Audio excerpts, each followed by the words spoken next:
എല്ലാവർക്കും നമസ്കാരം.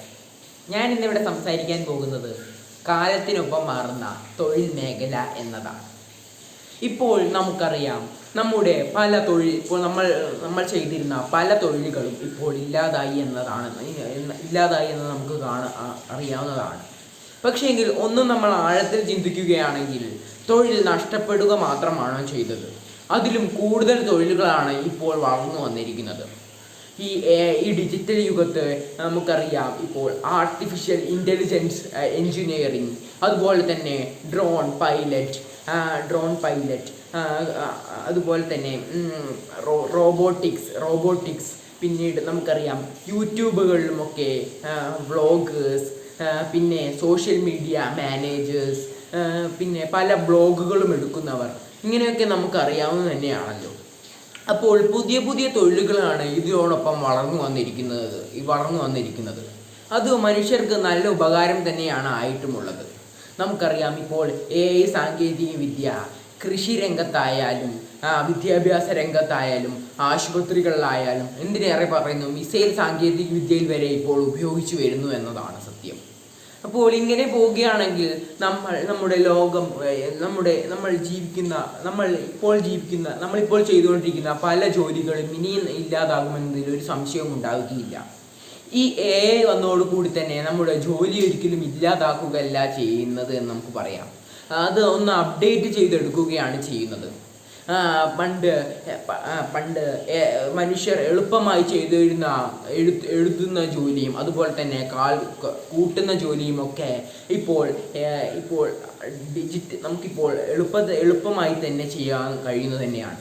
അതൊക്കെ ഇപ്പോൾ AI ആർട്ടിഫിഷ്യൽ ഇൻ്റലിജൻസ് നമുക്ക് ചെയ്തു തരുന്നു. അത് നല്ലൊരു ഉപകാരപ്രദമായ ഒരു കാര്യം തന്നെയാണ്.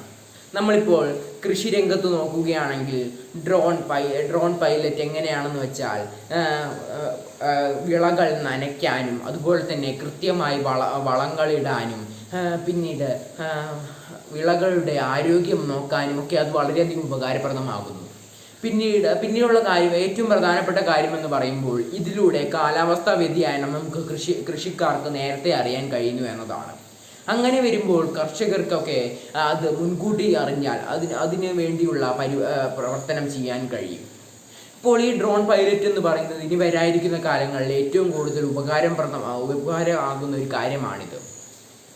അപ്പോൾ ഇനി വരാനിരിക്കുന്ന ലോകത്ത് നമ്മൾ ജീവിക്കണമെങ്കിൽ നമുക്ക് പല കാര്യങ്ങളും അറിയേണ്ടതുണ്ട്. ഒന്നാമതായി, നമ്മൾ എപ്പോഴും പഠിക്കാൻ തയ്യാറായിരിക്കണം എന്നതാണ്. നമ്മൾ സ്കൂൾ കഴിഞ്ഞാൽ പഠനം നിർത്തുന്ന ആ ഒരു സമ്പ്രദായം നിർത്തണമെന്നാണ്. നമ്മൾ എപ്പോഴും എല്ലാ ദിവസവും നമ്മൾ പഠിച്ചുകൊണ്ടേയിരിക്കണം. കാരണം ഓരോ ദിവസവും നമ്മുടെ ലോകം വളർന്നുകൊണ്ടിരിക്കുകയാണ്. അതിനെക്കുറിച്ച് പഠിച്ചില്ല എങ്കിൽ നമ്മൾ ലോകത്ത് പുറകോട്ടായി പോകുമെന്നൊരു സംശയവുമില്ല. അങ്ങനെ ആവുകയാണെങ്കിൽ നമുക്ക് ഈ ഡിജിറ്റലിനെ കുറിച്ച് ഒരു അറിവും ഉണ്ടാവുകയുമില്ല. അപ്പോൾ നമുക്ക് ഈ ജോലി ലഭിക്കാനുള്ള സാധ്യതയും കുറയുന്നു. പണ്ടത്തെ കാലത്തായിരുന്നു എങ്കിൽ ഒരു ജോലി ലഭിക്കുകയാണെങ്കിൽ അത് നമുക്ക് വയസ്സാകുന്നത് വരെ അത് ചെയ്തു മുൻപോട്ട് പോകാമായിരുന്നു. റിട്ടയർഡ് ആകുന്ന വരെ അത് ചെയ്ത് മുൻപോട്ട് പോകാമായിരുന്നു. പക്ഷേങ്കിൽ ഇന്നത്തെ കാലത്ത് അങ്ങനെയല്ലല്ലോ. ഏത് ജോലി എപ്പോൾ പോകുമെന്ന് നമുക്ക് പറയാൻ കഴിയില്ല. അങ്ങനെ ഒരു സാഹചര്യത്തിലാണിപ്പോൾ.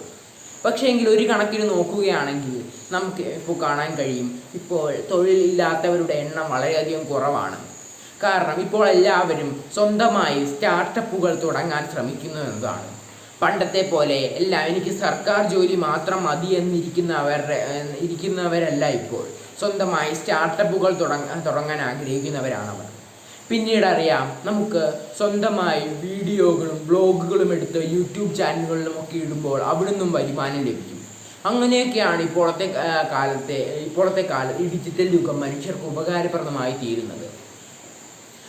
ഇപ്പോൾ നമുക്കറിയാം, വിദ്യാഭ്യാസ കാലത്തായാലും ഇപ്പോൾ ഡിജിറ്റൽ കൂടി വരുന്നുമുണ്ട്. ഇനി വരായിരിക്കുന്ന കാലങ്ങളിൽ നമുക്കറിയാമല്ലോ, കുട്ടികൾ ഒരു ടാബ്ലറ്റ് മാത്രമായിരിക്കും സ്കൂളുകളിലോട്ട് കൊണ്ടുപോകേണ്ടതുള്ളൂ. ഇനി ബുക്കും ചുമന്നുകൊണ്ടൊന്നും സ്കൂളുകളിലോട്ട് പോകേണ്ടതില്ല. അപ്പോൾ ഇങ്ങനെയുള്ള കാര്യങ്ങളൊക്കെ ഇനി വളർന്നു വരാൻ പോകുന്നതാണ്. പിന്നീട് ടീച്ചർമാരുടെ ജോലി പോകുമോ എന്നതാണ് അടുത്തൊരു കാര്യമെന്ന് പറയുന്നത്. കാരണം ഇനി വരാനിരിക്കുന്ന കാലഘട്ടത്തിൽ റോബോട്ടുകളായിരിക്കും ടീച്ചർമാർക്ക് പകരം ഉണ്ടായിരിക്കുക. അപ്പോൾ ആ ഒരു സംശയം മാത്രമാണ് ഇനി നിലനിൽക്കുന്നത്. അങ്ങനെ ആണെങ്കിൽ കുട്ടികൾക്ക് നല്ലൊരു ഉപകാരം ആയിരിക്കുമെന്ന് നമുക്ക് പറയാൻ കഴിയും. കാരണം ഉപകാരപ്രദമാകുന്നതോടൊപ്പം പല ഉപദ്രവങ്ങളും ഇതിലൂടെ ഉണ്ടാകുന്നുമുണ്ട്. കുട്ടികളോടൊപ്പം സ്നേഹം ചിലവഴിക്കാൻ കഴിയാതെയും അതുപോലെ തന്നെ സംസാരിക്കാൻ കഴിയാതെയും ഒക്കെ ആകുന്ന ചെറിയ ചെറിയ പ്രശ്നങ്ങളും ഇതിലൂടെ ഉണ്ട്. റോബോട്ടുകൾ വരികയാണെങ്കിൽ കുട്ടികൾക്ക് എപ്പോൾ വേണമെങ്കിലും സംശയം ചോദിക്കാനും ഒക്കെ ഉപകാരപ്രദമാകുന്ന ഒരു കാര്യം തന്നെയാണ്. അപ്പോൾ ബാങ്കിങ് രംഗത്തായാലും നമ്മളിപ്പോൾ കാണുന്നത് തന്നെയാണ്. പണമിടപാടുകളും UPI പോലുള്ള സംവിധാനങ്ങളും ഒക്കെ നമ്മളിപ്പോൾ കാണുന്നത് തന്നെയാണ്. അപ്പോൾ പല മേഖലയിൽ ജോലി നഷ്ടം സംഭവിച്ചിട്ടുണ്ടെങ്കിലും പുതിയ പുതിയ ജോലികൾ വളർന്നു വന്നു എന്നതാണ് ഏറ്റവും വലിയ ഉപകാരപ്രദമാകുന്നത്. അപ്പോൾ നമ്മൾ എന്താണ് ചെയ്യേണ്ടതെന്ന് വെച്ചാൽ ലോകം മാറുന്നതനുസരിച്ച് നമ്മളും മാറിക്കൊണ്ടിരിക്കണം. നമ്മൾ ഒരിക്കലും പഴയ ആളായിരിക്കരുത്. ഒരിക്കലും പഠനം നിർത്തരുത്. എല്ലാ ദിവസവും ലോകം മാറുന്നതനുസരിച്ച് നമ്മൾ പഠിച്ചുകൊണ്ടിരിക്കണം. എങ്കിൽ മാത്രമേ ഇനി വരാനിരിക്കുന്ന ജോലികൾ എന്തൊക്കെയാണെന്നും അതെങ്ങനെ നമുക്ക് ലഭിക്കുമെന്നതൊക്കെ നമുക്ക് പഠിക്കാൻ കഴിയുകയുള്ളൂ. അപ്പോൾ ഇത്രയും പറഞ്ഞുകൊണ്ട് ഞാൻ എൻ്റെ പ്രസംഗം നിർത്തുന്നു. നന്ദി.